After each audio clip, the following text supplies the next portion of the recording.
Hello and welcome to ADA. Question है using Cauchy integral theorem to evaluate the integral e raised to the power 2z divided by z minus 1 का whole square z minus 3 dz over this c where c is the circle mod z is equal to 2. हमें ये integral solve करना है using Cauchy integral theorem. अब Cauchy integral theorem क्या होती है, पहले इसकी स्टेटमेंट लिख लेते हैं. सो अकॉर्डिंग टू थ्योरम हमारे पास जो इंटीग्रल होता है जिसकी फॉर्म होती है integration f of z divided by z minus z naught dz is equal to 2 pi i f of z naught. हमारे इंटीग्रेशन की ऐसी फॉर्म होगी एंड जिसका solution 2 pi i multiply f z naught आएगा. So पहले हमें क्या करना होता है, जो इंटीग्रेशन गिवन होगा उसे इस फॉर्म में कन्वर्ट करना है. सो हमें f ऑफ z पता करना है एंड z नॉट पता करना है. अब इसमें एफ जेड हमारा एनालिटिक फंक्शन है डोमेन D में एंड c हमारा क्लोज्ड कर्व होता है इन D, जिसमें जो z नॉट होता है ये c के अंदर होता है. That means it lies inside this closed curve c. So statement है let F Z be analytic in a simply connected domain D and let c be a simple closed curve in D enclosing any point z naught in D. Then we get this form की integration f of z by z minus z naught dz is equal to 2 pi I f of z naught. अब हमारे पास जो integration given है it is this integration. तो हमारे पास जो integration है वो इस फॉर्म में, बट हमें ऐसी फॉर्म चाहिए जिसमें डिनोमिनेटर में z माइनस z नॉट की फॉर्म आ रही हो बस. अब ऐसी फॉर्म लाने के लिए हमारे पास दो केसेस आते हैं. अगर ऐसा होगा कि 1 और 3 दोनों ही हमारे c के अंदर लाई कर रहे हैं देन हमें पार्शियल फ्रैक्शन लगा के इसे सेपरेट करना होगा. एंड दूसरा केस ये हो सकता है कि 1 और 3 में से कोई एक पॉइंट c के अंदर लाई नहीं करेगा. तो जो पॉइंट c के अंदर लाई नहीं करता है वो पूरा पार्ट हमारा f ऑफ z में चला जाता है.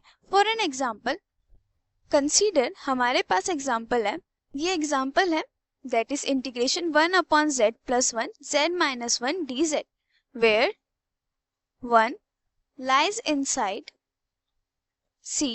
कोई कर्व हमें c गिवन होगा जिसमें जो 1 है वो तो c के अंदर लाई कर रहा है but minus 1 doesn't lies inside c.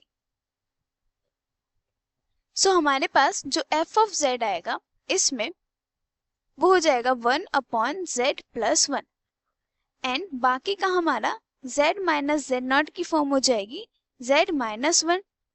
तो हमारे पास ये वाला पार्ट तो हो गया f ऑफ z और ये वाला पार्ट हमारा डिनोमिनेटर में z माइनस z नॉट का काम करेगा. तो ऐसे ही इसमें अब हमें ये चेक करना है कि 1 और 3 में से कौन सा पॉइंट सर्कल के अंदर लाई कर रहा है. नाउ हमें जो क्लोज्ड कर्व गिवन है it is mod z is equal to 2. ये एक सर्कल है एंड सर्कल की इक्वेशन की फॉर्म क्या होती है, circle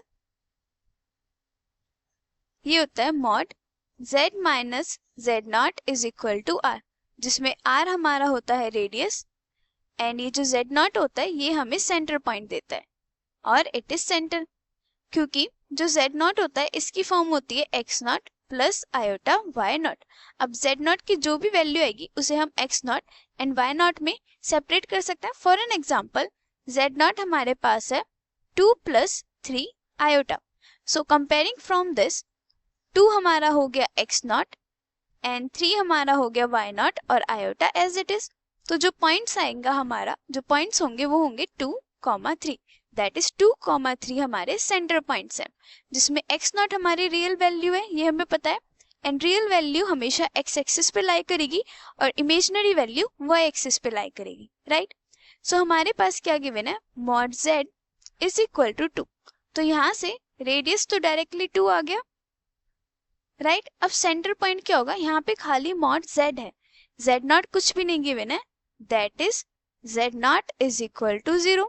this implies x naught plus iota y naught भी क्या है 0. ये 0 है, इसका क्या मतलब है x नॉट भी 0 होगा और y नॉट भी 0 होगा. This implies center point is 0, 0, right. तो हमारे पास जो कर्व सी गिवन है हमें पता चल गया, इसमें सेंटर है 0,0 इस सर्कल का एंड रेडियस है 2। अब इसे प्लॉट कर लेंगे तो हमारे पास सर्कल इस फॉर्म में आएगा। यहाँ पे सेंटर है सर्कल का, दैट इज ओरिजिन पर 0,0 एंड रेडियस इसका 2 है, तो ये 2 तक जाएगा।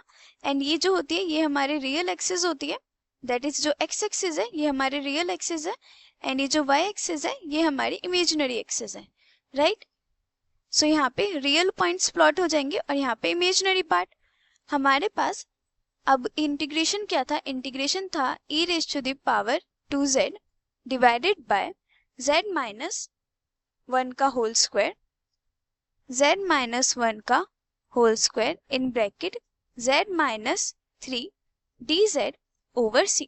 अब 1 और 3 दोनों ही z नॉट के प्लेस पर हैं, बट हमें आइडेंटिफाई करना है कि कौन सा z नॉट इस सर्कल के अंदर लाई कर रहा है।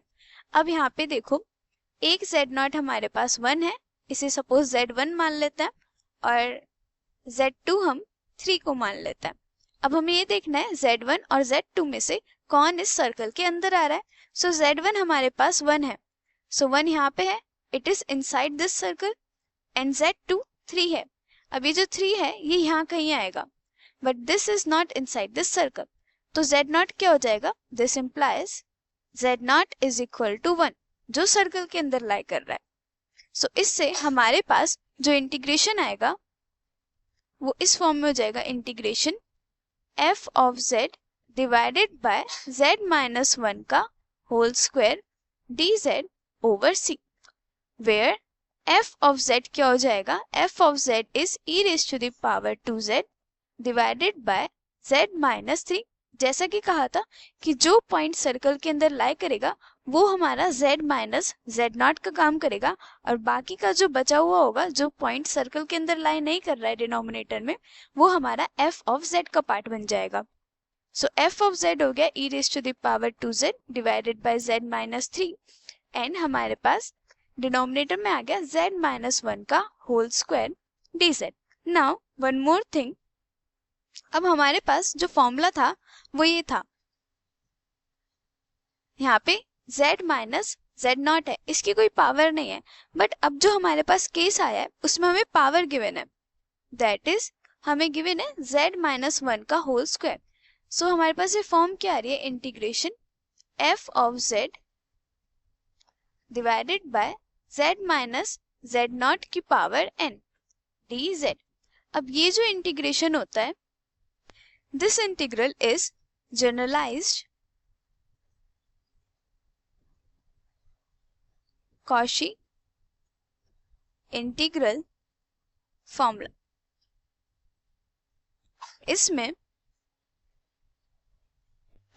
इसमें जो सॉल्यूशन आता है जब इंटीग्रेशन इस फॉर्म में होता है, दैट इज जब डिनोमिनेटर में z माइनस z नॉट की पावर n की फॉर्म में आ जाए, यहाँ पे n प्लस 1 आता है, that is f of z divided by z minus z naught raise to the power n plus 1 dz, it is equal to 2 pi i divided by n factorial f n z naught. ये जो f n z है इसका मतलब है nth derivative of f of z with respect to z। तो हमें जो भी n आएगा उतनी ही बार f ऑफ z का डेरिवेटिव लेना होगा एंड डेरिवेटिव लेने के बाद z नॉट की वैल्यू उसमें पुट करनी होगी। सो हमारे पास क्या केस आया है, हमारे पास आया है integration f of z divided by z minus 1 raise to the power 2 dz over c।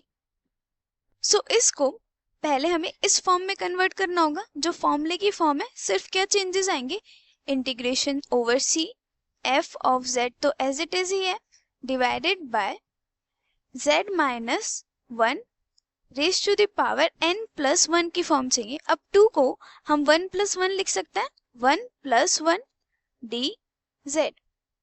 अब इससे हमारे पास क्या आता है, this implies n is equal to 1, यहाँ पे n प्लस 1 होता है, यहाँ पे 1 प्लस 1 आया है, कंपेयरिंग फ्रॉम दिस हमारे पास n क्या आ गया 1 and 2 pi i as it is, and हमें क्या लेना है f डैश z हमें पता करना है बस, देन उसमें f डैश z0 पता करना है। तो अभी हमारे पास दो केसेस हैं, हमें f डैश z पता करना है, दैट इज फंक्शन का डेरिवेटिव लेना है विद रिस्पेक्ट टू z, फिर उसमें z0 की वैल्यू पुट करनी है, देन बाकी की सारी वैल्यू हम इस फॉर्मूला में पुट करके फाइनल सॉल्यूशन दे देंगे। सो हमारे पास f ऑफ z है e raise to the power 2z divided by z minus 3। तो हमें क्या फाइंड आउट करना है, f dash z, that is हमें डेरिवेटिव लेना है f ऑफ z का with respect to z। So हम इसे लिख सकते हैं d by dz and f of z क्या है, e raise to the power 2z divided by z minus 3। इसके लिए we can use quadrant rule, जो क्या होता है d by dx u divided by v। अगर हमारे पास u एंड v कोई फंक्शन है x के जिसका डेरिवेटिव लेना है हमें with respect to x and दोनों का डिवीजन गिवन है, तो ये आता है u डैश v, पहले u का derivative v as it is minus u as it is v का derivative divided by v square. So हमें ये रूल अप्लाई करना है, जिसमें ये तो हमारा हो गया u और ये हमारा हो गया v।